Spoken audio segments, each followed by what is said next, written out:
Today in the morning, when I was coming to work, as always, I do give people lift. I don't like driving alone when there are people on the stage. So, like today, there is a gentleman I gave a lift, and we came talking. We were like now observing so many people are driving their cars, and they don't give anyone else a lift. You find 1,000 cars, and they are all being driven by one driver. Anyway, what we are saying is that humanity has become very greedy. Every time you are thinking of what it is that you don't have, what it is that you have to get, that's why you are, you're overlapping, you're not thinking of the retro that you have, how it can even help somebody else. That what you have is somebody else's dream. When you look at someone like Jacob Zuma, the resigned or retired president of South Africa, you find he was building his own house worth about 2 billion shillings.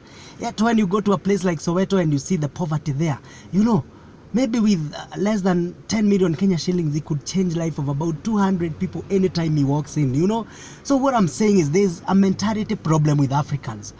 This week I observed in our country, the loans that MPs are given for cars were released. So if today you walk to our parking in Parliament, there are so many brand new cars. You have the V8s, you have the big Prados. Wait a minute, go to a place like Karen. You go and meet a foreigner, a European. He's driving his old car that is maybe 10 years old, and he has maintained it very well because he has greater objective than just a new car.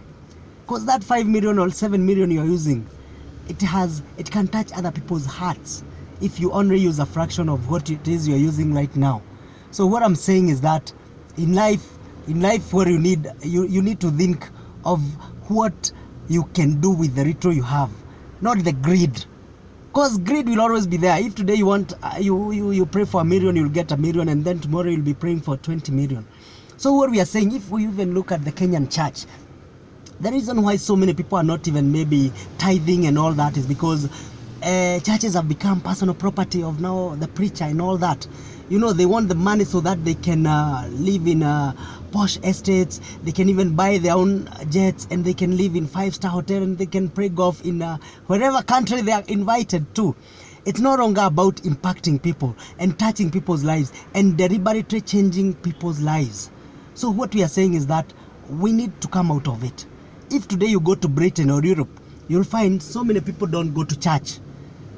Because I think a realization came to them that maybe the money they were using to tithe and all that, maybe they could apply it in other different ways. That's why they kind of, they are very economical. They don't just spend their money. But again, when you go back, you'll find they have charities they are supporting. You'll find the biggest charities are supported by individuals. You go to Oxfam, you go to Red Cross, all of those things are being supported by individuals. So people stopped just supporting institutions. They look at causes that they can go and support. And so what we are saying is that you African, whether you're in America or wherever, it can be that every time there's a new car that has come out, you're the first guy to buy it. You're there buying a Lamborghini, you don't even need it. Your village in rural Siaya or rural central Kenya is really suffering, but you're there with the latest car that is worth 30 million. You're trying to impress people who don't even care or even think about it, What we are saying is that we need to get back our humanity. We need to start using what God has given you to impact on the society. Don't be too greedy. Don't just do it for the sake of doing it, Don't overcharge people when maybe you can make less profit and you'll be comfortable, Don't go overlapping everybody on the road and then you go getting accidents and all that.